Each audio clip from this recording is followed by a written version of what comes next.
کون آتا ہے میرے لال کا پرسہ دینے۔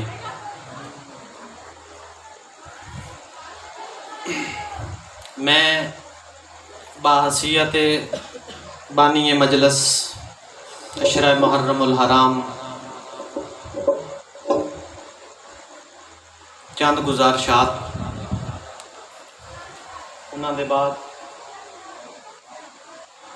ممبر خطیب آل محمد مولانا حیدر مہدی صاحب دے حوالے کرساں۔ میں اج دی محفل دے حوالے نال انتہائی مشکور اور ممنون ہاں تسا تمام احباب دا، تمام اہل تشیع برادران دا، اور بالخصوص اپنے اہل سنت برادران دا جنہاں نے اپنے قیمتی وقت دے وچوں ذکر امام حسین علیہ السلام واسطے وقت کڑے اور تشریف لے آئیں۔ میں بہت شکر گزار، بہت احسان مند مالک تساں تمام دا اس بابرکت اور مقدس مقام تے ٹر آمنا میرا مالک عبادت شمار کرے۔ جو بھی نیک اور جائز حاجات لے کے آئے ہو مالک اپنی بارگاہ قبول فرماوے اور تواڈی حاجات مالک قبول فرماوے اور پوریاں فرماوے۔ میں عشرہ محرم الحرام دے حوالے نال، کیونکہ کافی دوست احباب نو علم بھی ہے اور کافی شاید سیدھا علم نہیں ہونا، یکم محرم تو لے کے اج 10 محرم دی رات ہو گئی ہے۔ یکم محرم تو عشرہ مجالس شروع ہیں، اس حوالے نال میں سندہ برادری دا، کھوکھر برادری دا، قریشی برادری دا، بنگرات برادری دا اور دیگر احباب جڑے یکم محرم تو لے کے آج تک 10 محرم دی رات ہو گئی جو روزانہ تشریف لے آ رہے ہیں، میں بہت ممنون اور احسان مند ہاں۔ تسی کربلا والے نو پرسہ دیتا ہے مالک تہاڈا ایتھے آمنا بمنا ذکر سننا مالک اپنی بارگاہ قبول فرماوے۔ میں خطیب آل محمد مولانا حیدر مہدی صاحب دا تہ دل نال مشکور ہیں جنہاں نے عشرہ محرم الحرام دے دوران ساڈے غریب خانے تے مولا دا ذکر کیتا ہے۔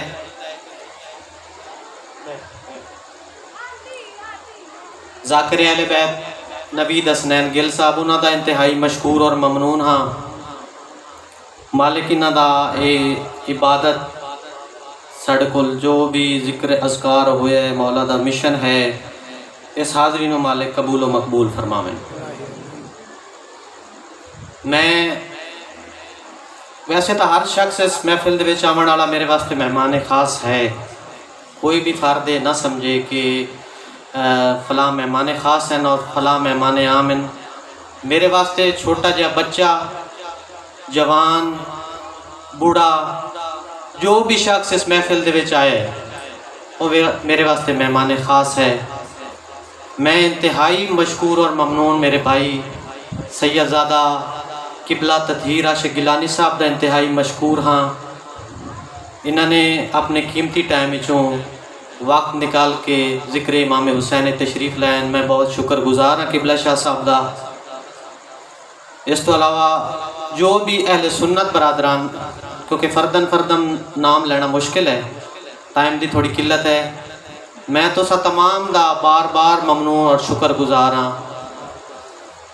مالک تو سانو کسے دا محتاج نہ کرے سوائے اپنی ذات دے۔ یکم تو لے کے 9 محرم آج 10 محرم دی رات ہو گئی ہے۔ میں اپنی انتظامیہ دا انتہائی مشکور ہاں، اپنی انجمن پائنتن ویلفیئر ٹرسٹ 11915L، میں بزم دے تمام ممبران دا انتہائی مشکور اور ممنون ہاں کہ انہوں نے اپنے جو بھی کسی بھی ممبر دی ڈیوٹی لگی ہے انہوں نے اپنے فرائض سر انجام دیتے ہیں۔ اس تو بعد میں ساؤنڈ سسٹم دا انتہائی مشکور ہاں، لنگر دے والے جو مومنین نے تعاون کیتا ہے، میں انہاں تمام مومنین دا انتہائی مشکور، جنہاں لوگوں نے اگر ایک پانی دا گھٹ بھی کسی مومن نو پلایا ہے نا، یہ بہت بڑا کام ہے۔ میں بہت زیادہ مشکور اور ممنون تمام انتظامیہ دا، مالک تمام انتظامیہ دے رزق وچ روزگار وچ برکت فرماوے۔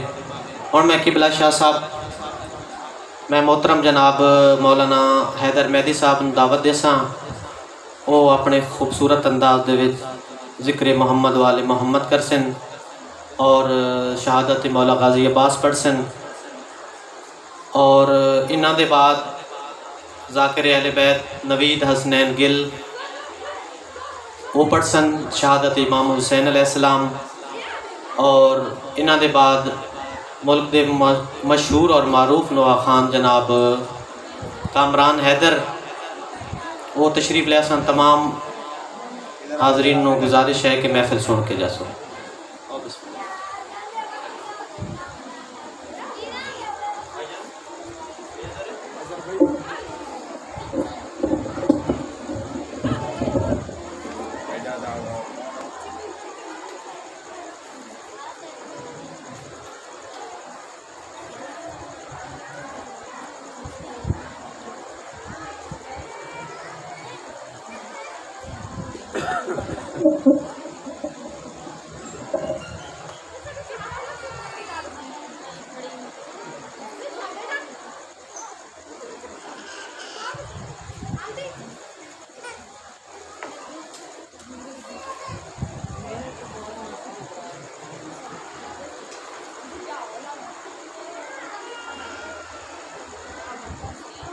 آواز بلند تر صلوات صلی علی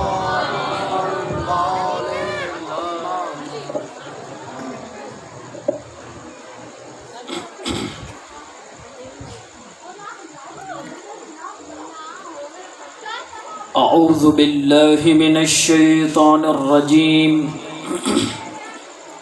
بسم اللہ الرحمن الرحیم الحمد للہ رب العالمین والصلاة والسلام علی رسول اللہ وآلہ آل اللہ واللعنة الدائمة على أعدائهم أعداء الله من يوم عداوتهم إلى يوم لقاء الله. فقال الله تبارك وتعالى في كتابه المجيد وفرقان الحميد: قل لا أسألكم عليه أجرا إلا المودة في القربى. فقال رسول أكرم صلى الله عليه وآله وسلم: إني تارك فيكم الثقلين كتاب الله وإترتي أهل بيتي صلوات.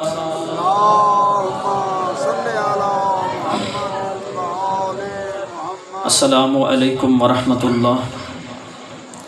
میں آج کی شب کے مناسبت سے، آج چونکہ شب عاشور ہے، تمام غم خواران سید الشہداء،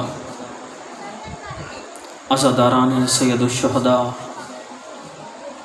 اور آل رسول جتنے بھی سادات یہاں موجود ہیں، ان کی خدمت میں تعزیت پیش کرتا ہوں۔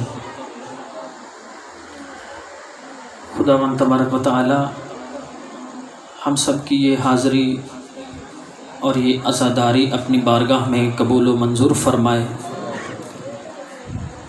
خداوند تبارک و تعالی بانی مجلس برادر عزیز علمدار بخاری شاہ صاحب کی یہ کوشش کاوش اپنے پاک دربار میں قبول و منظور فرمائے، اور خدا ان کے بزرگان کی قبروں پر کروڑہا رحمتوں برکتوں کا نزول فرمائے، ان کی بخشش فرمائے، جناب سیدہ کی شفاعت نصیب فرمائے۔ بیمار کربلا کے صدقے جتنے مومنین مومنات اس وقت علیل ہیں، بیمار ہیں، خدا سب کو صحت و سلامتی عطا فرمائے، خصوصاً علمدار شاہ صاحب کی ہمشیرہ بیمار ہیں، خدا ان کو صحت و سلامتی عطا فرمائے۔ ہمارے معززین واجب الاحترام مہمان جو یہاں سادات میں سے تشریف لائے ہیں، خدا ان کی حاضری بھی اپنے بارگاہ میں قبول و منظور فرمائے۔ برادران عزیز، عزاداری سید الشہداء یہ کسی ایک فرقے کی میراث نہیں ہے۔ جس طرح نواس رسول امام حسین علیہ السلام کسی ایک مکتب کے ساتھ خاص نہیں ہیں، بلکہ ہر زندہ ضمیر کے امام ہیں، ہر غیرت مند کے امام ہیں۔ امام حسین علیہ السلام وہ ہستی ہیں کہ جو نبی اعظم ختمی مرتبت خاتم الانبیاء وجہ تخلیق کائنات امام حسین کے دلبر ہیں، دل بند ہیں، لخت جگر بطول ہیں، جن کے بارے میں رسول اللہ نے ارشاد فرمایا۔ یہ آپ در و دیوار پہ فرامین بھی پڑھ رہے ہیں کہ جس میں رسول اللہ کے ارشادات واضح طور پہ موجود ہیں کہ میرا بیٹا حسین اور حسن یہ دونوں جوانان جنت کے سردار ہیں۔ پھر یہ اہل بیت جو ہیں، ان کا مقام اتنا بلند ہے کہ بعد از نبی کسی کا کوئی مقام نہیں ہے۔ سب سے عظیم ہستیاں کہ جن کے بارے میں رسول اللہ اپنے جانے سے پہلے ارشاد فرما گئے، انی تارک فیکم الثقلین کتاب اللہ و اطرتی اہل بیتی۔ جس طریقے سے اللہ کی وحی قرآن بنتا رہا اور مسلمانوں کے لیے مستند اور معتبر ہوتا رہا کہ جس کے اندر کوئی ریب نہیں ہے، شک نہیں ہے کسی مسلمان کو، اسی طریقے سے اگر کسی مسلمان کے ذہن میں قرآن کے عقیدے کے بارے میں ذرا سا نقص پیدا ہو جائے وہ دائرہ اسلام سے باہر ہو جائے گا۔ اسی طریقے سے اگر اہل بیت کے عقیدے کے متعلق اور محبت کے متعلق ذرہ برابر اگر کسی کے دل میں نفرت آ گئی تو وہ دائرہ اسلام سے باہر ہو جائے گا۔ اہل بیت دونوں ہم وزن ہے قرآن و اہل بیت۔ رسول اللہ نے تفریق نہیں کی کہ قرآن زیادہ اہمیت رکھتا ہے یا اہل بیت زیادہ اہمیت رکھتے ہیں، بلکہ دونوں میں فرق نہیں کیا، بلکہ یہ ارشاد فرمایا انی تارک فیکم الثقلین۔ اے لوگو، ایھا الناس، اے لوگو سوچ لو، سمجھ لو، غور کرو میری بات کی طرف۔ میں تمہیں ایک ایسی چیز دے کے جا رہا ہوں کہ اگر تم دونوں اس سے متمسک رہو گے، ان دونوں سے محبت کرو گے، ان دونوں کی رہنمائی میں زندگی بسر کرو گے تو کبھی گمراہ نہیں ہوں گے۔ لیکن یہ دونوں ایک دوسرے سے جدا نہیں، قرآن اہل بیت سے جدا نہیں، اہل بیت قرآن سے جدا نہیں۔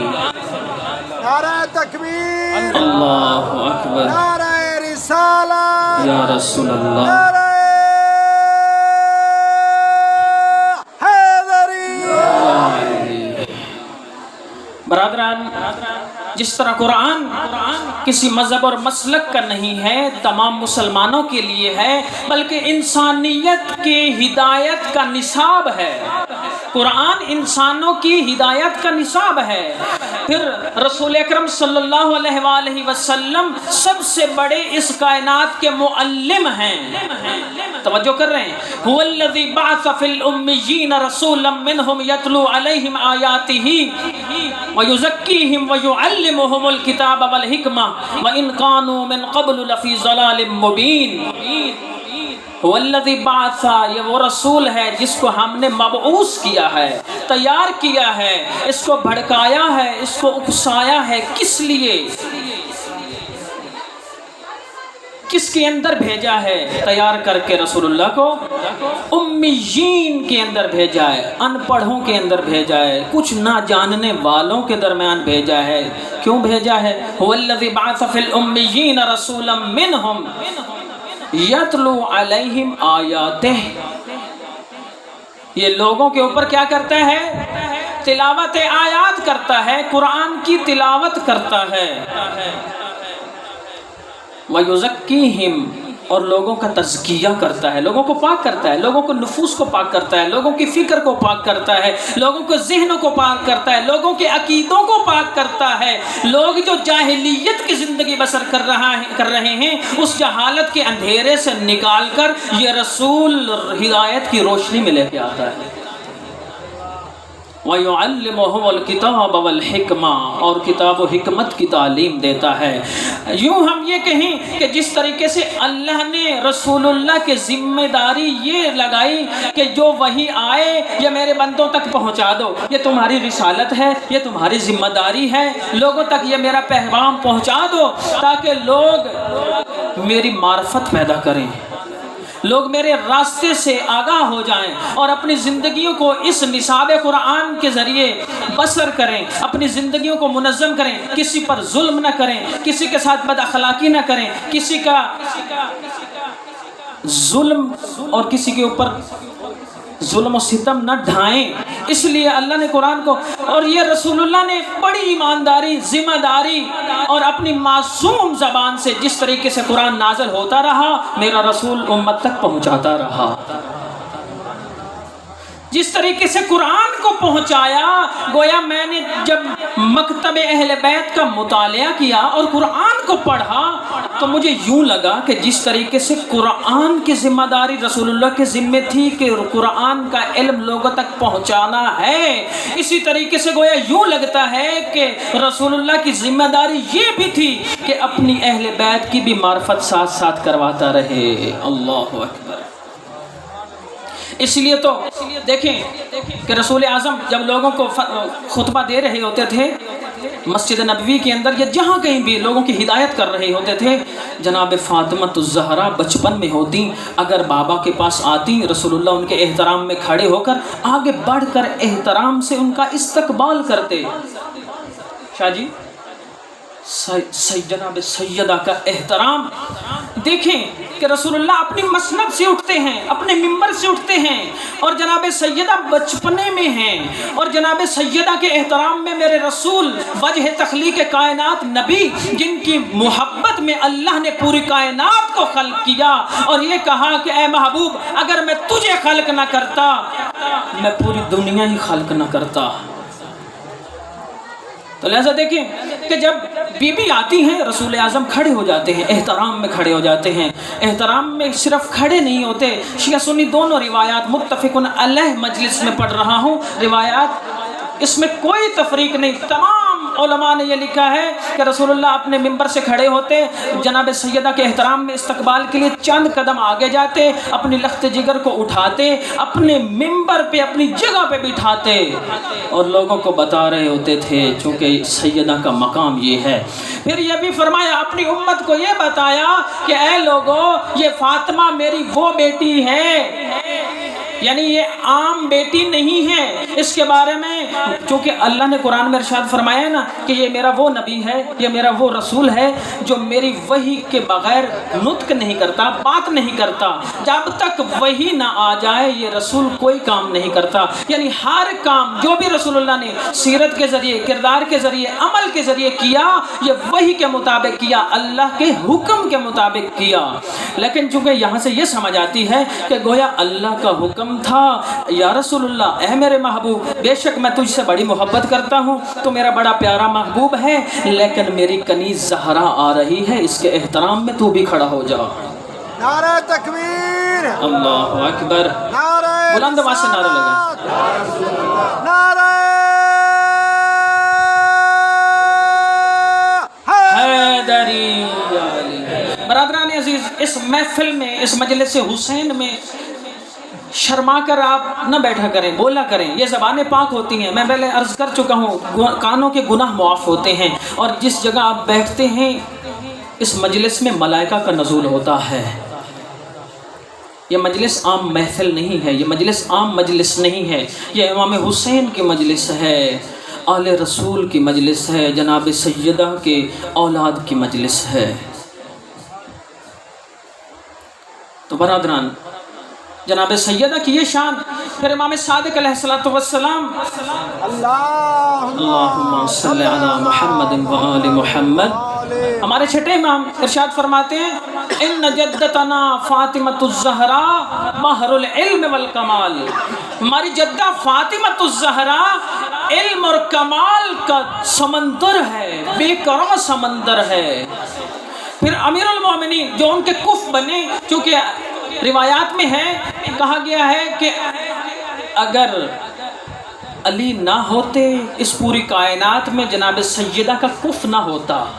کف آپ سمجھتے ہیں ہمسر کو کہتے ہیں، یعنی اگر امیر المومنین علی ابن ابی طالب جیسی ذات نہ ہوتی، جناب زہرا کا دنیا میں کوئی کف نہ ہوتا۔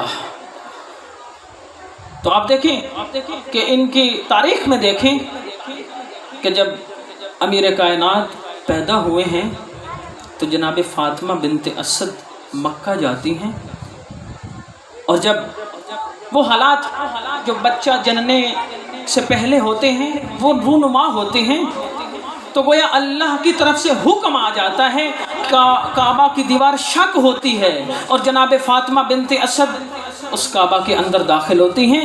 امیر المومنین مولود کعبہ ہیں۔ اگر امیر المومنین مولود کعبہ ہیں تو اللہ نے انصاف تو کرنا تھا نا، کف تو بنانا تھا، ہم سر تو بنانا تھا۔ تو اللہ نے یہ کہا کہ اگر بیٹی نبی کے گھر کی ہوگی تو بیٹا خدا کے گھر کا ہوگا۔ اللہ نے جناب امیر کائنات کی پیدائش کعبہ میں، مولود کعبہ ہیں۔ جب مولود کعبہ ہیں تو پھر کعبہ کو بچانا کس نے ہے؟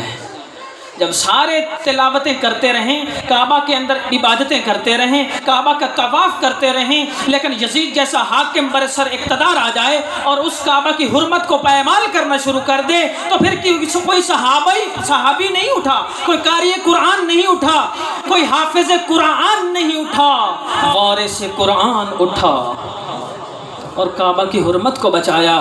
اب دیکھیں مکہ کے اندر رسول اللہ کے زمانے میں 2 لشکر پیدا ہوئے ہیں۔ ایک لشکر حرمت شکن تھا، حرمتوں کو پایمال کرنے والا تھا، جس نے رسول اللہ کی حرمت کو بھی پایمال کیا۔ کبھی رسول اللہ کو کہتے تھے یہ ساحر ہے، یہ جادوگر ہے، کبھی رسول اللہ کو کہتے تھے یہ مجنون ہے، نعوذ باللہ، پاگل کہتے تھے، نعوذ باللہ ثم نعوذ باللہ۔ پھر کہتے تھے یہ رسول شاعر ہے، یہ اس کی اپنی باتیں ہیں، یہ اس کے اپنے خیالات ہیں، یہ وحی نہیں ہے، یہ اللہ کا کلام نہیں ہے۔ یہ بے حرمتی کا ایک لشکر پیدا ہوا جو رسول اللہ کی حرمت شکنی کرتا تھا، حرمت پایمال کرتا تھا، احترام نہیں کرتا تھا۔ لیکن اگر حرمت شکن لشکر پیدا ہوا تو حرمتوں کو بچانے والا لشکر بھی پیدا ہوا۔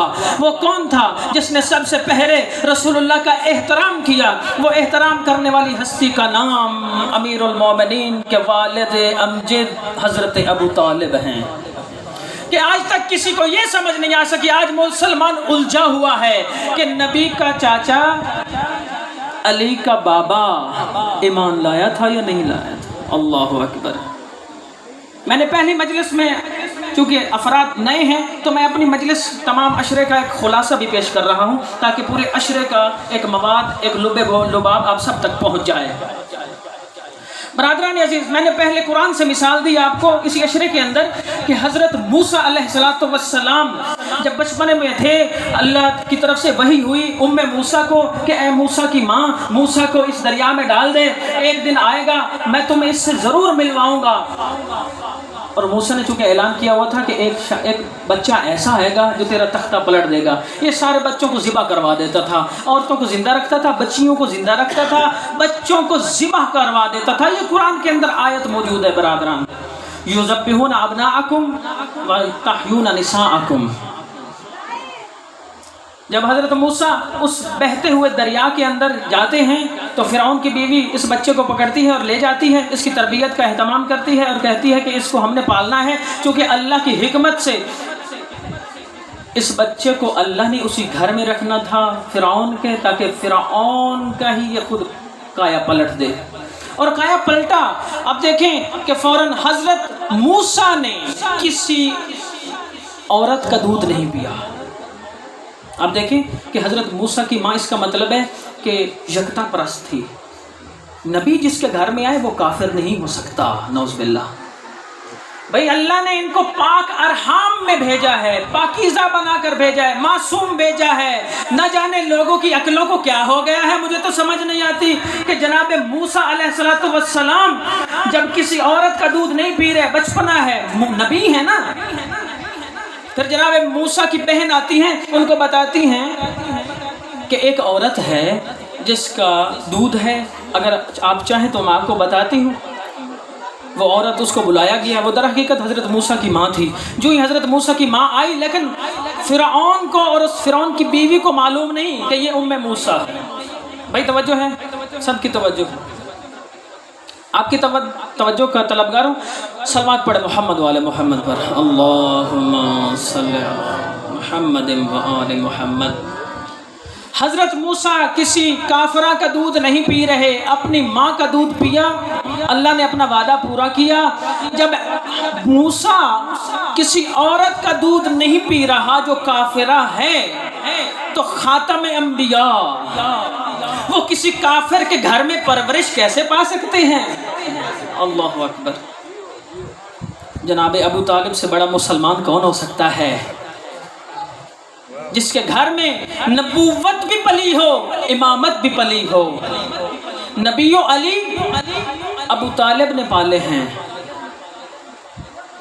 اور اللہ کی حکمت یہ ہوئی کہ دیکھیں کہ دونوں، ایک دین کو پہنچانے والا اللہ سے لے کر، اور دوسرا دین کو بچانے والا۔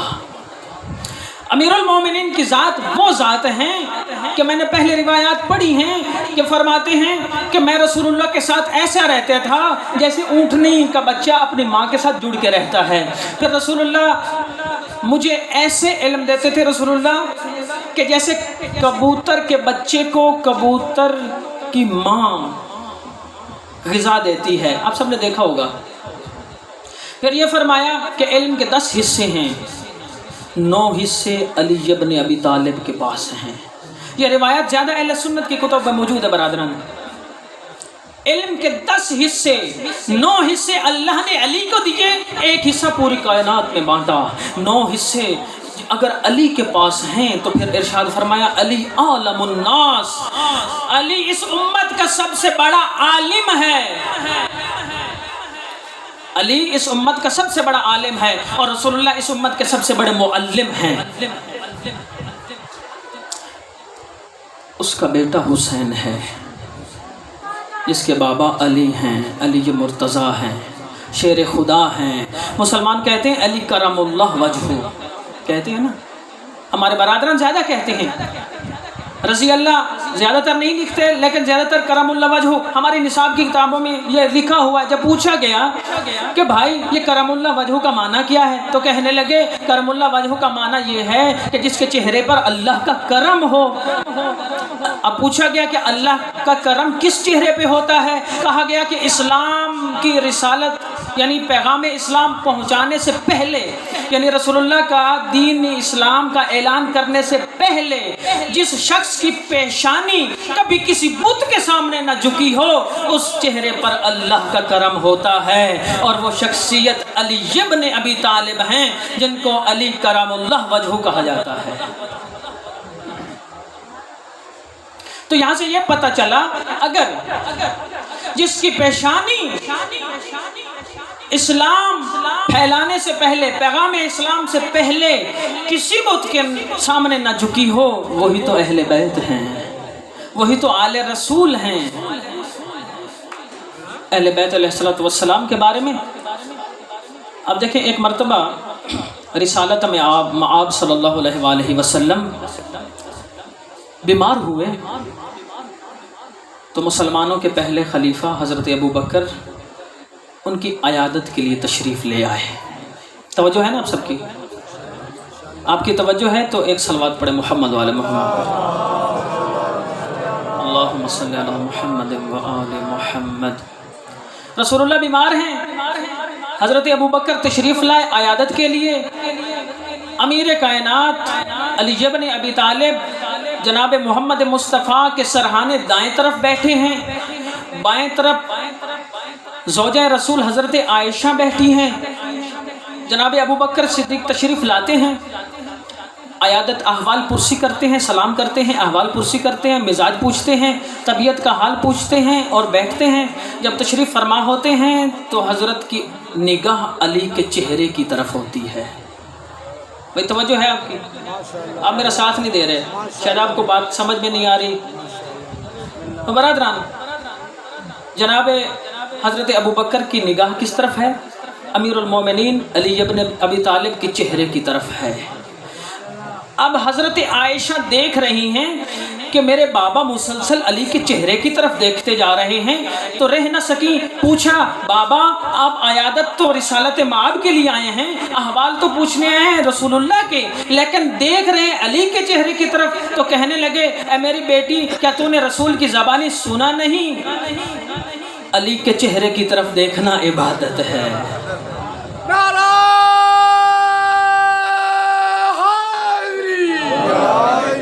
کہنے لگے مسلسل علی کے چہرے کی طرف دیکھتی جا رہی ہیں، تو فرمایا حضرت نے کہ النظر علی وجہ علی ابن ابی طالب عبادہ، علی کے چہرے کی طرف دیکھنا عبادت۔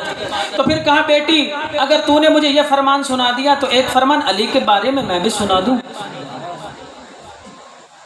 جناب عائشہ نے کہا کہ بابا ایک فرمان میں بھی سنا دوں کہ میں نے رسول اللہ سے سنا ہے کہ علی کا ذکر کرنا بھی عبادت ہے، علی کا ذکر عبادت، علی کے چہرے کی طرف دیکھنا عبادت۔ پھر رسول اللہ جو بستر بیماری پہ پڑے تھے فرمانے لگے میرے ختمی مرتبت محبوب خدا وجہ تخلیق کائنات رسول نے کہا کہ تیسری بات میں بھی سنا دوں، تو کہنے لگے یا رسول اللہ آپ بھی سنائیے، تو کہنے لگے علی کی محبت بھی عبادت ہے،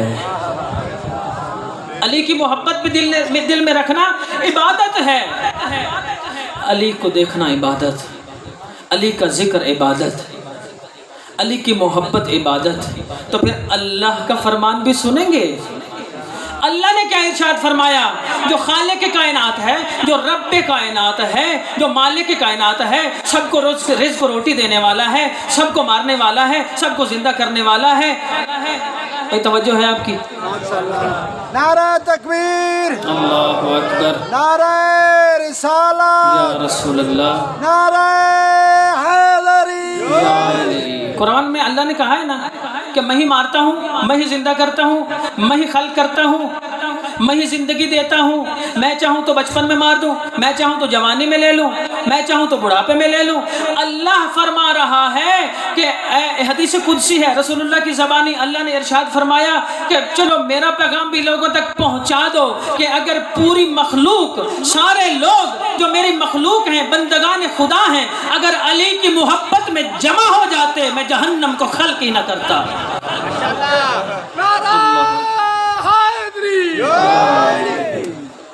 اگر سارے لوگ علی کی محبت میں جمع ہو جاتے، متحد ہو جاتے، میں جہنم کو خلق ہی نہ کرتا۔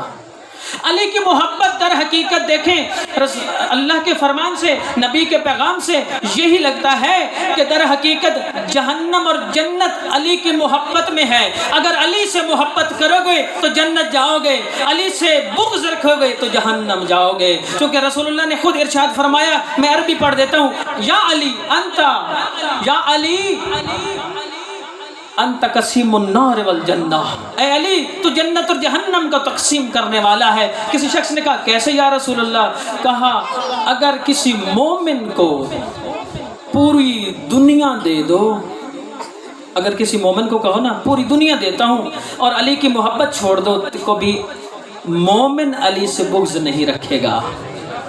اللہ اکبر۔ پوری کائنات اگر لالچ مل جائے کسی کو کہ علی کی محبت دے دو، آپ امیر المومنین کی محبت کے چراغ دلوں میں جلائے بیٹھے ہیں، آپ میں سے ابھی اسی وقت کوئی جتنا بھی غریب ہے، کسی کو کہا جائے کہ بھائی آپ کو کار کوٹھی بنگلہ دیتے ہیں، آپ کو زمینیں دیتے ہیں، جائیداد دیتے ہیں، آپ علی کی محبت چھوڑ دو، تو کوئی تیار ہے یہ سودا کرنے کے لیے؟ یوں کہتے ہوئے نظر آئیں گے کہ ہمیں پوری کائنات بھی مل جائے، ہماری جوتے کی نوک پر ہے، ہم علی کی محبت کو چھوڑنے کے لیے تیار نہیں ہیں۔ چند روزہ زندگی ہے، یہ تو ختم ہو جائے گی، چند روزہ زندگی ہے، چاہے اے سی میں گزار لو، چاہے علی کی مجلس میں گرمی میں بیٹھ کے گزار لو۔ ہوتا ہے نا، کچھ لوگ مشکل میں ہوتے ہیں، کہتے ہیں جی وہاں پہ تو انتظام نہیں ہے، اے سی نہیں لگا ہوا، مشکلات ہیں۔ بھائی رسول اللہ نے تو تپتے صحرا میں لوگوں تک پیغام حق پہنچایا، اہل بیت نے تو مدینہ سے چلے اتنے مہینوں کا سفر کیا اور کربلا پہنچے، اور آج آخری رات ہے۔ کچھ مائیں ہیں جن کے بچے آج ان کی گود میں ہیں، کل رات نہیں ہوں گے۔ کچھ ایسی عورتیں ہیں جو کل بیوہ ہو جائیں گی، کچھ ایسی بہنیں ہوں گی جن کے کل بھائی نہیں ہوں گے۔ تو برادران، شب عاشور کو سمجھیں، جس کو محبت ہے نا اسی کو پتہ ہے غم اہل بیت کیا ہوتا ہے۔ جس کو جس سے محبت ہو نا درد بھی اسی کو ہوتا ہے، دوسرا کیا جانے درد۔ اہل بیت کا درد وہی جانتا ہے جن کے دلوں میں اہل بیت کی محبت موجود ہے۔ ورنہ کچھ لوگ تو ان مجالس کو پتہ نہیں بدعت کہتے ہیں، ان مجالس میں آنا سے کہنے نکاح ٹوٹ جاتا ہے، علم کو دیکھنے سے جو علم، میں نے کل آپ کو عرض کیا تھا نا کہ یہ علم جو ہے یہ علم عباس ہے، یہ علم نبی نے علی کو دیا، علی نے اپنے بیٹوں کو دیا، کربلا میں اس علم کو عباس نے جھکنے نہ دیا، اور آج وہ بازو کٹا کر بھی علم کو بچا کر ہم تک دے گیا ہے، اور آج ہمارے گھروں کے اوپر علم بلند ہیں۔ یہ حق کی نشانی ہے۔ اور بھائی آپ دوسرے پرچموں کو بھی تو برداشت کر لیتے ہو، ہر ملک کا ایک پرچم ہے، اس کی ایک تاریخ ہے، وہ اس کے ہاں معزز ہے، اس کی عزت و احترام کرتے ہیں۔ یہ رسول کا پرچم ہے، یہ رسول کا پرچم ہے نا۔ تو برادران لوگوں تک آگاہی پہنچائیں، ہمارے برادران اہل سنت، ہمارے مجتہدین کا فتویٰ ہے۔ اب دیکھیں ہمارے اندر کتنی محبت ہے، کیونکہ اہل بیت کے دلوں میں بندگان خدا کی محبت ہوتی تھی اور ہر ممکن کوشش کرتے تھے کہ لوگ راہ حق پر آ جائیں۔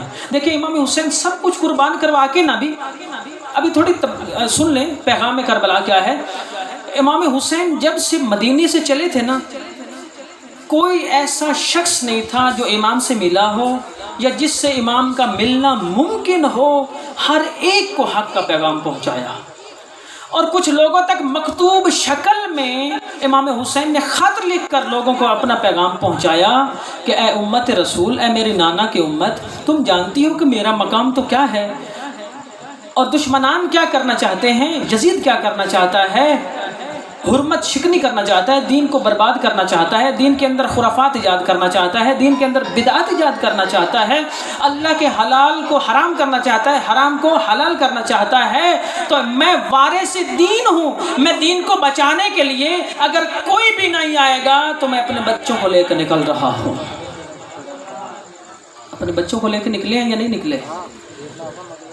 آج ہمارا سوال ہے، اہل بیت تو ہے سردار، سب مانتے ہیں، سردار ہیں یا نہیں ہیں؟ جوانان جنت، کوئی مسلمانوں کا ایک فرقہ کہہ دے کہ حسن و حسین جوانان جنت کے سردار نہیں ہیں تو ہم اپنا مذہب ہی چھوڑ دیں گے، ہے یا نہیں؟ شاہ جی قبلہ جوانان جنت کے سردار ہیں، یعنی جنتیوں کے سردار ہیں، اور انسان جو اس دنیا میں زندگی بسر کر رہا ہے اس کا اختتام اگر بہتر انداز میں کرنا چاہتا ہے، اگر سکون و آرام سے ساتھ جینا چاہتا ہے، اور اللہ نے بھی اس کے لیے انعام کا بندوبست کیا ہوا ہے جنت کی صورت میں، تو کوئی ایسا شخص ہے جو جنت نہ جانا چاہے؟ ہر ایک بندہ جنت جانا چاہتا ہے۔ جس کی امید اور جس کا ہدف جنت جانا ہے وہ سمجھ لے کہ حسین کی محبت کے بغیر جنت نہیں جا سکتا، نہیں جا سکتا۔ لوگوں کو کرتا رہے دور، لوگوں کو اہل بیت کی محبت سے، مجلس سے، محفل سے، علم سے، تعزیت سے، جلوس سے دور کرتا رہے۔ یہ حق کے جلوس ہیں۔ اب مجھے یہ بتائیں کہ الیکشن کے اندر جو پارٹی جیتتی ہے، توجہ ہے نا آپ کی بھائی، توجہ ہے نا سب کی؟ الیکشن ہوتے ہیں نا ہمارے ملک میں، ہوتے ہیں نا الیکشن، دو پارٹیاں ہوتی ہیں، تین پارٹیاں ہوتی ہیں، یہ جتنی مرضی ہو جائیں، ان کے آپس میں مقابلہ ہوتا ہے۔ جو پارٹی جیت جاتی ہے وہ جلوس نکالتی ہے، یا وہ پارٹی جو ہار جاتی ہے وہ بازاروں سڑکوں پہ اوپر جلوس نکالتے ہیں؟ جلوس وہی نکالتے ہیں شام کو جو جیت جاتے ہیں، اپنی جیت کا اعلان کرتے ہیں۔ یہ الگ انداز ہے، کسی کی جیت کا اعلان کسی صورت میں ہو، کسی انداز میں ہو، لیکن حسین کی جیت کا اعلان آج بھی ہر گلی، ہر چوک، ہر گاؤں، ہر گلی میں جلوسوں کی صورت میں ہو رہا ہے کہ لوگو، اے امت رسول، اے لوگو، آپ آگاہ ہو جاؤ. ہمارا جلوس یہ پیغام دیتا ہے کہ یزید ہار گیا، حسین جیت گیا. اور جو ہار جاتے ہیں وہ گھروں میں منہ چھپا کے بیٹھتے ہیں. جو پارٹی ہار جاتی ہے نا وہ منہ دکھانے کے قابل نہیں ہوتی، وہ سامنے نہیں آتی. آج کل کچھ لوگوں نے، خدا لعنت کرے ایسے لوگوں پر جنہوں نے یزید کو رحمت اللہ کہنا شروع کیا. شاہ جی جانتے ہیں آپ، سوشل میڈیا سے آگاہ ہیں، کچھ لوگوں نے ابھی باقاعدہ طور پر جلوس نکال کر وہ یہ چاہ رہے ہیں کہ یزید کو رحمت اللہ بنا دیں. اور بھائی جس کو علی لعنت اللہ بنا دے، حسین لعنت اللہ بنا دے، وہ کبھی رحمت اللہ نہیں بن سکتا. حسین کے مقابلے میں جو بھی آئے گا پاش پاش ہو جائے گا، ختم ہو جائے گا، نابود ہو جائے گا، ہلاک ہو جائے گا. آپ دیکھیں کہ ہم تو فقط یہ آج لانتے ہیں ڈال ڈال کر نا، حسین کے محبوں نے نا یزید کے اوپر لعنت کر کر کے یزید کو چھوٹا سا بنا دیا ہے. ورنہ آپ تاریخ میں دیکھیں یزید کی حکومت بہت وسیع تھی، بہت وسیع تھی. مدینے پہ حکومت تھی، کوفہ پہ حکومت تھی، شام میں حکومت تھی، بصرہ میں، مدینے میں، ہر جگہ.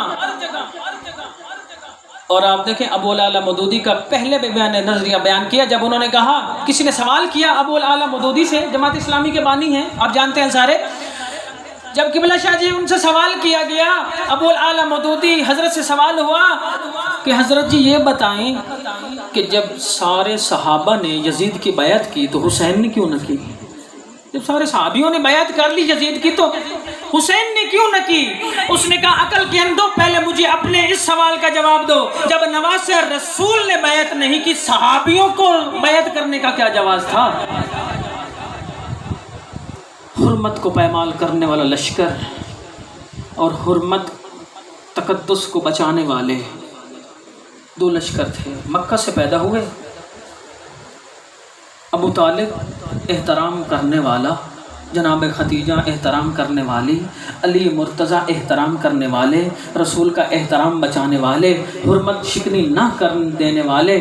اور ایک لشکر بنو امیہ کا لشکر ہے جو بظاہر اسلام بھی قبول کر چکے ہیں، لیکن اسلام کے اوپر ایک آفت آئی ان کے اسلام قبول کرنے سے. کچھ تو یہ ہے نا کہ آفت بن جاتی ہے کہ کوئی اچھے نظریے کو نہ مانے، وہ تو اس کا انجام جو ہونا ہے سو ہونا ہے. لیکن ایک شخص اس نظریے کو قبول کر کے اسی کی جڑیں کاٹنا شروع کر دے، اسی کو خدا منافق کہتا ہے. اور اللہ قرآن میں کہہ رہا ہے کہ منافق کا انجام کافر و مشرک سے بدتر ہوگا. فتح مکہ سے پہلے والے مسلمان، فتح مکہ کے بعد والے مسلمانوں کو زمین آسمان کا فرق ہے. جو پہلے اسلام لائے، جو پہلے رسول اللہ کی تائید کرنے لگے، جناب خدیجۃ الکبریٰ، ابو طالب، حضرت ابو طالب، جناب علی مرتضیٰ. برادران میں یہ عرض کرنا چاہ رہا تھا کہ یہ ہماری مجالس کسی مجالس ازاں ہیں، سوگ کی مجالس ہیں، مجلس ایذا نہیں ہیں. توجہ ہے نا آپ کی؟ ایذا تکلیف پہنچانے کو کہتے ہیں. میں وضاحت کرتا جاؤں آپ سے کہ مجلس ازا ایک یہ ہوتی ہے کہ جس میں کسی مسلمان کو یہ حق نہیں پہنچتا کہ وہ کسی مسلک کی مقدس چیز کو اس کا احترام پامال کرے. یہ میرے برادران، خود میرے شیعہ برادران جو میرے مسلک سے تعلق رکھتے ہیں، حتیٰ کہ میرا مسلک تو کوئی نہیں ہے، میں یہ مسلک یہ کہتا ہوں جو علامہ اقبال نے کہا. علامہ اقبال سے کسی نے پوچھا آپ کا مسلک کیا ہے تو کہا مسلک شبیرہ مارزوست. میرا مسلک مسلک شبیری ہے. جو مجلس حسین میں آتا ہے، جو امام حسین کے غم میں آتا ہے، جو امام حسین کے راہ میں نیاز لنگر پکاتا ہے، سبیل لگاتا ہے، مومنوں کی خدمت کرتا ہے، تعزیت پیش کرتا ہے امام زمانہ کی بارگاہ میں، یہ حسینی ہے. اور اس کا احترام ہماری نگاہ میں بہت عظیم ہے. چاہے اہل سنت ہو، چاہے اہل حدیث ہو، چاہے کسی بھی مسلک سے تعلق رکھتا ہے، مجلس ازا میں، جلوس ازا میں ہم اس کے میزبان ہیں، وہ ہمارے مہمان ہیں. یہ مجلس ایذا نہیں ہے، یہ یاد رکھو میرے بھائیو. شیعہ کو یہ حق نہیں پہنچتا کہ کسی کے مقدس چیز کی توہین کرے. محرم احترام بتاتا ہے، محرم حرمت کو بچانا سکھاتا ہے، حرمت پیمال کرنا نہیں سکھاتا۔ اس لیے ہمارے مجتہدین، ہمارے علماء، مفتیان، یہ انہوں نے فتویٰ دیا ہوا ہے کہ ہمارے اہل سنت برادران ہمارے بھائی ہیں، بلکہ بھائی نہیں، ہماری جان ہیں، کیونکہ کربلا کے بعد دو مسلک رہ گئے تھے، ایک یزیدی، ایک حسینی۔ حسینی سنی حسینی بھی ہو سکتا ہے، شیعہ حسینی بھی ہو سکتا ہے، لیکن حسینی ہونا ضروری ہے، حسینی ہونا ضروری ہے۔ اگر حسینی نہیں ہوں گے تو پھر آٹومیٹک آپ کا شمار دوسرے لشکر میں ہو جائے گا، اگر زبان سے نہ بھی کہیں۔ برادران، چند الزامات شیعہ پہ لگائے جاتے ہیں، چند چیزیں آپ جتنا قریب ہوں گے نا، ان مجالس میں آئیں گے تو آپ کو پتہ چلے گا کہ یہ وہ مجلس ہے جس میں شیعہ اپنے گھروں کا تذکرہ نہیں کرتے، حسین بن علی کا تذکرہ کرتے ہیں۔ یہ حسین بن علی کی وہ مجلس ہے جس میں حضرت آدم کا ذکر ہو رہا ہے، حضرت موسیٰ کا ذکر ہو رہا ہے، حضرت عیسیٰ کا ذکر ہو رہا ہے، حضرت نوح کا ذکر ہو رہا ہے۔ اور بھئی اس کے اندر تو تمام شریعتوں کا ذکر ہو رہا ہے، تمام مقدسات کا ذکر ہو رہا ہے، پورے دین کا ذکر ہو رہا ہے۔ اگر مسلمان ہو تو مسلمان بھی تو یہی چاہتا ہے کہ ہمارے دین کا تذکرہ ہو، ہمارے دین کی عزت کو بلند کیا جائے، لوگوں کی نظروں میں دین کو بلند کیا جائے۔ کچھ لوگ دین کو کمزور کرتے ہیں۔ تو پھر یہ دیکھیں کہ علی ابن اہل بیت کی شان ہم کیوں بیان کرتے ہیں، اس کا فلسفہ ہے۔ آپ دیکھیں قرآن کے اندر ممکن ہے کوئی مومن ہو، مسلم ہو، صحابی ہو، تابعی ہو، وہ ہماری نگاہ میں معزز و مکرم ضرور ہے، اس کی صفات عالیہ اپنی جگہ، اس کا اجر اللہ اپنی بارگاہ میں اس کو ضرور دے گا، لیکن یہ مجلس پاکوں کی مجلس ہے، یہ مجلس ان کی مجلس ہے جن کے بارے میں خدا ارشاد فرماتا ہے قرآن کریم کے اندر، انما یرید اللہ لیذھب عنکم الرجس اہل البیت ویطہرکم تطہیرا۔ صلوات پڑھے محمد۔ قرآن میں جن کا تذکرہ ہے، اگر ان کا تذکرہ مکمل ہوگا تو ہم کسی کا تذکرہ کریں گے۔ ہم تو ابھی تک اہل بیت کا حق ہی ادا نہیں کر سکے۔ قرآن میں کتنے قصیدے ہیں امیر المومنین کے۔ جب آپ کو معلوم ہے کہ خانہ کعبہ کے اندر دو قسم کے لوگ تھے، ایک لوگوں کو پانی پلاتے تھے اور کچھ کے پاس کنجیاں تھیں۔ توجہ ہے آپ سب کی؟ توجہ ہے نا سب کی؟ کچھ لوگ مکہ میں تھے جو حاجیوں کو پانی پلاتے، یہ قرآن کی آیت ہے، حاجیوں کو پانی پلاتے تھے، اور کچھ تھے مکہ کے چابی بردار۔ اب ایک دن دونوں اکٹھے ہوئے تو کہنے لگے کہ میں چابی، جس کے پاس چابی تھی وہ کہتا تھا جب میرا دل چاہے میں کھولتا ہوں کعبہ کو، جب چاہوں بند کرتا ہوں، جب چاہوں صفائی کرتا ہوں، تو میں آپ سے افضل ہوں۔ تو دوسرا کہنے لگا اس کعبہ کے اندر جو زائرین آتے ہیں، جو اس کی زیارت کرنے کے لیے آتے ہیں، حج کرنے کے لیے آتے ہیں، ہم ان کو پانی پلاتے ہیں، ہمارا مرتبہ زیادہ ہے۔ اب دونوں کے درمیان کشمکش شروع ہوئی، دونوں نے فیصلہ کیا۔ فیصلہ کیا کیا؟ کہنے لگے کہ اب ہم سب سے پہلے جس شخص سے ملیں گے اسی سے فیصلہ کروائیں گے۔ امیر کائنات اتنے میں آ گئے۔ امیر کائنات نے سے پوچھا گیا کہ دونوں کہنے لگے ہم زیادہ ہیں، ہم زیادہ ہیں۔ امیر المومنین نے کہا کہ تم میں سے سب سے بہتر وہ ہے جس نے مشرکین اور کافرین کو مار مار کر کلمہ پڑھایا ہے، حق کا راستہ بتایا، جو حق کے مقابل میں آیا ہے اس کو جس نے پچھاڑا ہے، جس نے جہاد کیا ہے، وہ تم سے افضل ہے۔ اب یہ فیصلہ نہ ہوا، انہوں نے کہا تو یہ تو ہم سے بھی بڑا بن گیا ہے، ہم سے چھوٹا ہے، ہم سے بڑا بننے لگا ہے۔ رسول اللہ کی خدمت میں گئے، رسول اللہ نے ابھی لب کشائی نہیں کی تھی کہ اللہ کی آیت نازل ہو گئی کہ جو حاجیوں کو پانی پلائے، جو کعبہ کی چابیاں رکھے، بھلا وہ اس کے برابر ہو سکتا ہے جو اللہ کی راہ میں جہاد کرے۔ سب سے بڑا جہاد کس نے کیا؟ امیر المومنین نے۔ امیر المومنین مومنوں کے امام ہیں۔ یا ایھا الذین آمنوا جب کہا جاتا ہے نا تو گویا اس کی تفسیر میں یہ کہا جاتا ہے یا ایھا المومنین، یعنی اے علی والو، یا ایھا الذین آمنو یعنی اے وہ لوگ جو ایمان لائے ہو، اس کا مطلب کیا ہے؟ یعنی اے علی والو، کیونکہ مومن وہی ہوتا ہے جو علی کو مانے۔ لا الہ الا اللہ سے ایمان کے مقابلے میں تین چیزیں ہیں، ایمان کے مقابلے میں کفر ہے، ایمان کے مقابلے میں شرک ہے، ایمان کے مقابلے میں نفاق ہے۔ اب دیکھیں جس نے لا الہ الا اللہ پڑھا وہ ہوا شرک سے پاک، جس نے محمد الرسول اللہ پڑھا وہ ہوا کفر سے پاک، اور جس نے علی ولی اللہ پڑھا وہ ہوا نفاق سے پاک۔ اور پھر اگر ایمان کو دیکھنا چاہتے ہو تو پھر رسول اللہ نے دکھایا، تمہیں سمجھ نہیں آئے گی ایمان کیا ہوتا ہے۔ ہم سب کہتے ہیں نا ہم ایمان والے ہیں، ہم ایمان رکھتے ہیں، رسول اللہ نے ان کو کہا کہ تمہیں مجسم ایمان دکھانا چاہتا ہوں۔ مجسم ایمان کون ہے؟ یعنی ایمان کا ایک اگر وجود بنایا جائے، میں آپ کو کہتا رہوں جس نے موبائل کبھی زندگی میں نہ دیکھا ہو اس کو ہم کہتے رہے ایک موبائل ہوتا ہے، اس کے ذریعے کال جاتی ہے، اس میں سم ڈلتی ہے، اس کے اندر کارڈ ڈلتا ہے، اس میں مختلف چیزیں ہوتی ہیں، تو کسی کو سمجھ آئے گی یہ موبائل ہوتا کیا بلا ہے، ہمیں تو سمجھ نہیں آ رہی۔ لیکن جب ہم دکھائیں گے ہاتھ میں اٹھا کر کے یہ بھائی موبائل ہوتا ہے، پھر اس کو چلا کے دکھائیں گے، پھر اس کا کارڈ دکھائیں گے، اس کی سم دکھائیں گے، اب بندے کو واضح سمجھ آ جائے گی کہ واقعاً موبائل اس کو کہتے ہیں۔ رسول اللہ نے کہا کہ ان کو سمجھ نہیں آئے گی ایمان کی، ان کو مجسم وجود کے ساتھ ایمان دکھایا جائے۔ تو جنگ خیبر میں جب رسول اللہ نے جنگ خندق کے اندر خندق کھدوائی تھی تاکہ کفار اس خندق کو پھلانگ کر لشکر اسلام کو نقصان نہ پہنچائیں، لیکن ایک عرب کا سورما، عرب کا ایک ہیرو، عرب کا ایک بدماش وہ اتنا طاقت رکھتا تھا کہ جب جنگ لڑتا تھا تو روایات میں لکھا ہے تاریخ میں کہ اونٹ کے بچے کو ڈھال بناتا تھا، اتنا طاقتور تھا۔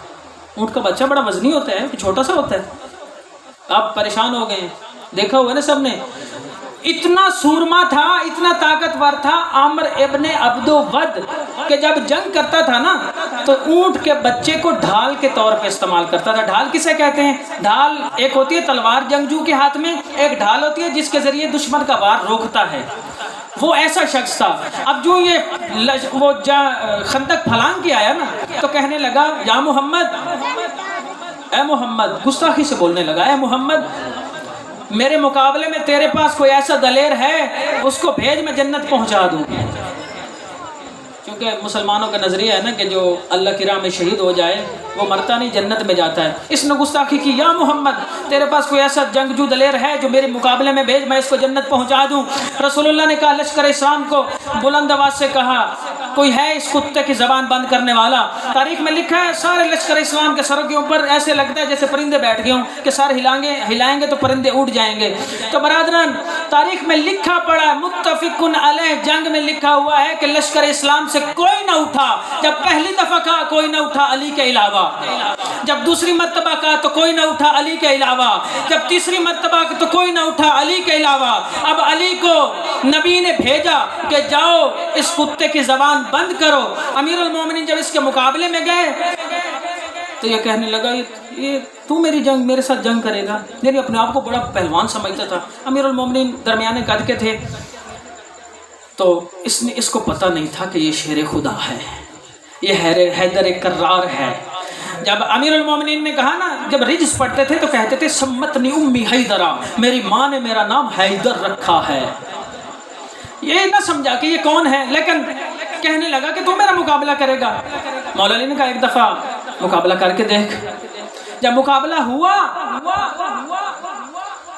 امیر المومنین نے اس کا ایسا مقابلہ کیا اس کے ساتھ کہ جب علی جا رہے تھے نا اس کے مقابلے میں تو اس شان سے جا رہے تھے کہ محمد مصطفیٰ کو کہنا پڑا کہ اے لشکر اسلام، اے دعویٰ کرنے والوں کو ہم ایمان لائے ہیں، آج دیکھو کل کا کل ایمان کل کے کل کفر کے مقابلے میں جا رہا ہے، کل ایمان کل کفر کے مقابلے میں جا رہا ہے۔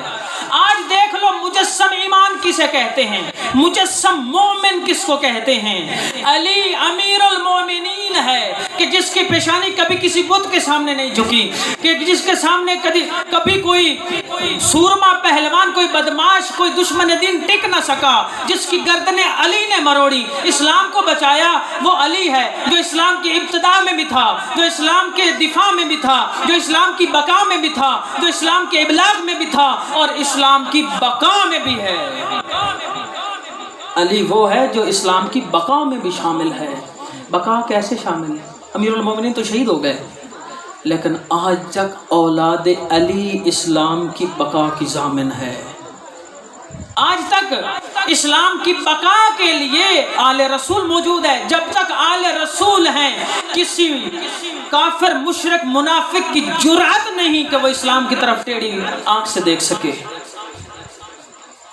آل رسول علمبردار اسلام ہے، یہ نسل کوثر ہے، اس کا احترام بہت ضروری ہے۔ کربلا میں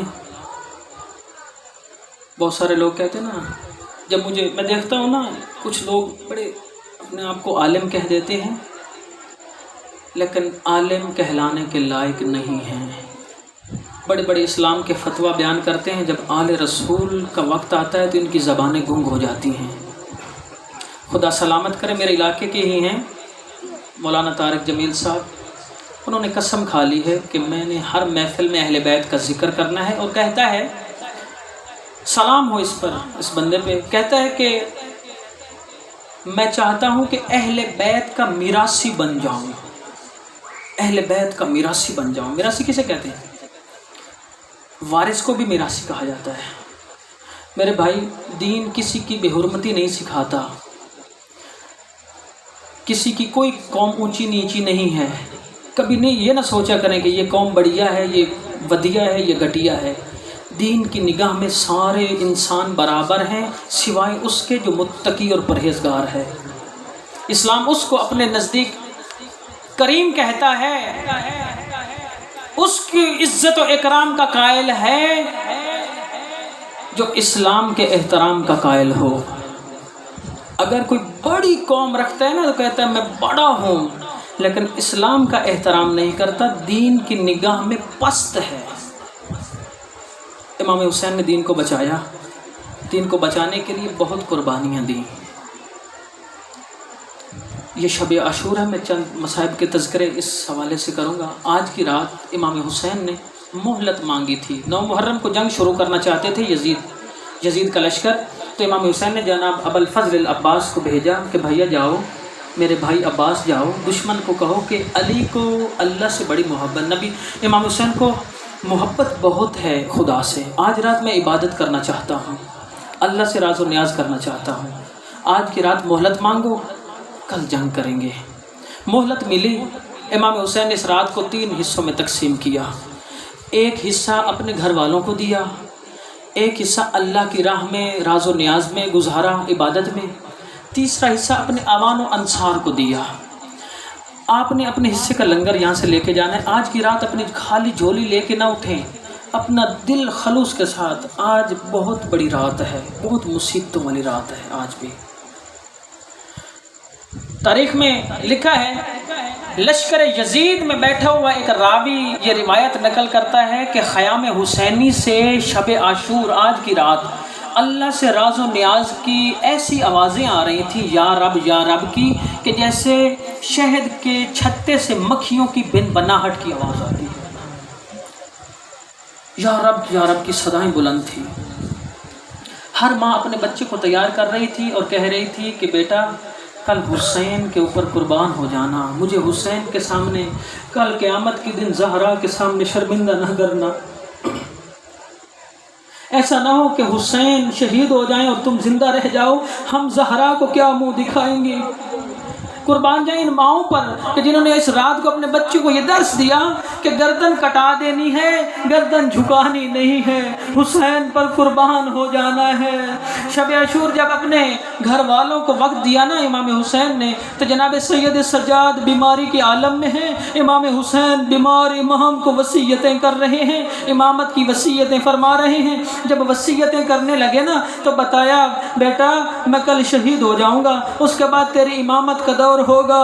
یہ بات سننا تھی کہ حسین کل نہیں رہیں گے، کیونکہ محبت کرنے والی بہن زینب موجود تھی نا، غش کھا کے گر گئی، باپ بھائی کی شہادت کی خبر نہ سن سکی یہ بہن، غش کھا کے گر جاتی ہے۔ شہید مطہری عالم دین ہیں، وہ لکھتے ہیں کہ سید الشہداء نے جناب زینب کو ایسا سبق پڑھایا کہ جب دوبارہ ہوش میں آئیں تو اس کے بعد کربلا میں اکبر کے سینے میں برچھی دیکھی، عسکر کے گلے میں تیر دیکھا، قاسم کے ٹکڑے دیکھے، پھر کبھی بے ہوش نہیں ہوئی۔ وہ درس امام حسین کا کیا تھا؟ بہنا کل صبح عاشور تک میں نے اس قافلے کو لے کے چلنا ہے، عاشور کے بعد کبھی دربار شام میں، کبھی کوفہ کے بازار میں، مدینہ تک، نانا محمد کے مدینے تک اس قافلے، اس لشکر کو لے کے تو چلنا ہے۔ اگر تو اس طرح بے ہوش ہوتی رہی تو بہنا اس لشکر کو پائے تکمیل کل تک کون پہنچائے گا؟ یہ لکھتے ہیں کہ بی بی نے اس کے بعد سب کچھ دیکھا، بھیا کی گردن پر وہ خنجر چلتا دیکھا، لیکن 72 قدم پر دیکھ رہی تھی اور کہہ رہی تھی اے عمر سعد لعین، تو دیکھ رہا ہے اس شمر نے عرش خدا پہ قدم رکھ دیا ہے اور میرے بھائی کو اس جگہ سے ذبح کر رہا ہے جہاں پہ نانا مصطفیٰ بوسے دیا کرتے تھے، ماں زہرا چوما کرتی تھی، علی مرتضیٰ چوما کرتے تھے، یہ لعین اس گلے کو کاٹ رہا ہے۔ جو ہی کربلا کا دن آیا، عاشور کا دن آ جاتا ہے، عاشور کے دن سب سے پہلے اذن جہاد جناب علی اکبر نے مانگا۔ اس سے پہلے اوان و انصار نے کہا کہ اے مولا، ہم ہاتھ جوڑ کر عرض کرتے ہیں کہ بنو ہاشم کے جوان جب تک سادات موجود ہیں نا، یہ غلام ہیں، قربان جاؤ ان غلاموں پہ توجہ کیجئے گا کہ یہ غلام ہیں نا، امتی ہیں۔ انہوں نے کہا جب تک سادات زندہ ہیں، سادات جب تک ہم زندہ ہیں، سادات کو نہیں جانے دیں گے کربلا میں، سب سے پہلے ہم ان پر قربان ہوں گے۔ تو امام حسین نے ان کی درخواست کو قبول کیا تو سب سے پہلے اوان و انصار گئے، انہوں نے امام حسین کے اوپر اپنی جانیں نچھاور کی۔ جانیں نچھاور کرنے کے بعد سب سے پہلے جناب علی اکبر آتے ہیں، اذن جہاد مانگتے ہیں، امام نے ان کو اجازت دے دی، جناب علی اکبر کو پہلی بار اجازت دے دی اپنے بیٹے کو۔ علی اکبر نے اپنے جوہر دکھائے، شہید ہوئے۔ اس کے بعد پھر حضرت عباس آتے ہیں، اجازت نہیں ملتی، امام حسین کہتے ہیں اے عباس تو میرے لشکر کا سپہ سالار ہے، چھوٹے چھوٹے بچوں کو تیار کر کے تو انہیں جنگ کی طرف بھیجنا ہے۔ جناب ابو الفضل العباس کی ذمہ داری یہ تھی کہ ہر جوان کو بھیجتے تھے، امام حسین اس شہید جوان کو گنج شہداء میں لاتے تھے، بھیجتے عباس تھے، اس لاشے کو لاتے حسین تھے۔ سب سے مشکل ذمہ داری بتائیں حسین کی تھی یا عباس کی؟ سب سے مشکل ذمہ داری حسین نے اپنے ذمے لی، لیکن جب سارا لشکر، جب سارے سادات بھی دین پر قربان ہو گئے، جناب عباس ہاتھ جوڑ کے کہتے ہیں میرے مولا اب تو وہ لشکر ہی نہ رہا جس کا میں سپہ سالار ہوں، جس کا میں علم بردار ہوں، اب تو مجھے اجازت دیجئے۔ امام حسین کہتے ہیں شہداء کے یتیم خیموں میں پیاسے ہیں، شہداء کے یتیم پیاسے ہیں، ہو سکے تو میاں حسین ایک مشک لے جاؤ، پانی کی بھر کے لے آؤ۔ جناب عباس خیام کی طرف جاتے ہیں، جناب سکینہ 4 سال کا سن ہے، بچے گرد ہیں، العطش العطش کی آوازیں بلند ہیں۔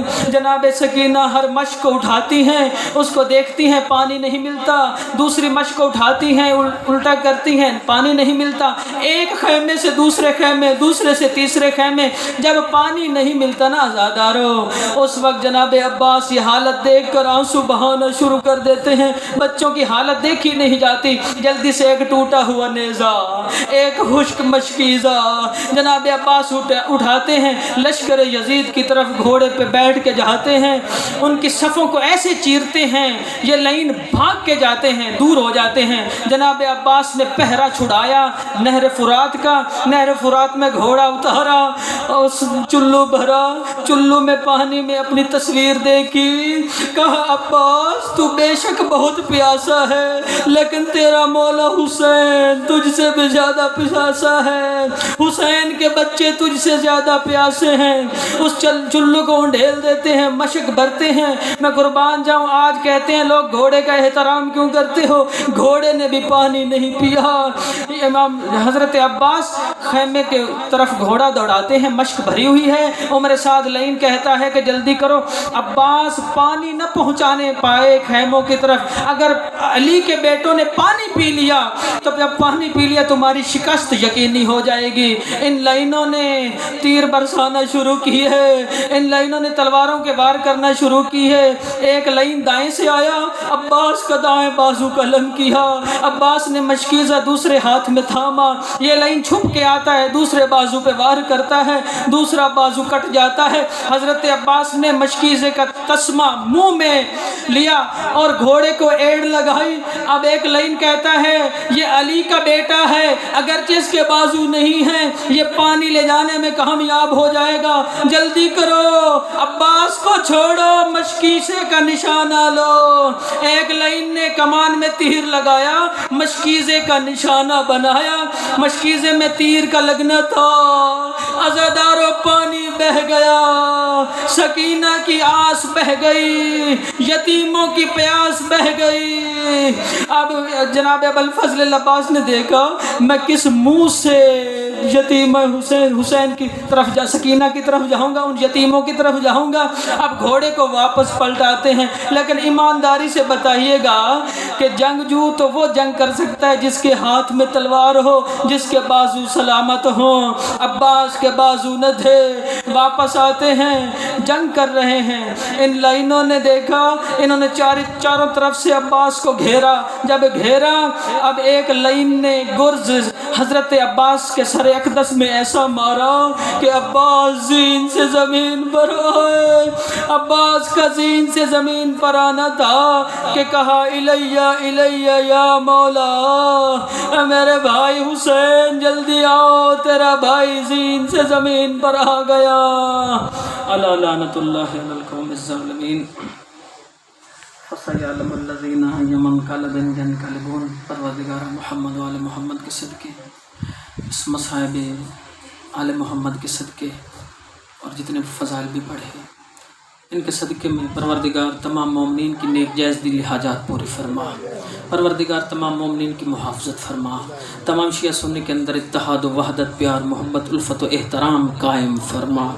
پروردگار ہمارے ذکر کرنے والے جتنے برادران جہاں تشریف فرما ہیں، خدا ان کے رزق میں وسعت و ترقی عطا فرما، ان کی محافظت فرما. پروردگار محمد و آل محمد کے صدقے جہاں کہیں بھی جتنی بھی میری مائیں بہنیں خالی جھولی بیٹھی ہوئی ہیں، آل رسول کے صدقے ان کو اولاد نرینہ عطا فرما. پروردگار جو تنگ دست مومنین ہیں، جوان ہیں، ان کے رزق میں کشادگی عطا فرما. اس گھر کو آباد و شاد فرما، اس گھر کے رہنے والوں کو آباد و شاد فرما.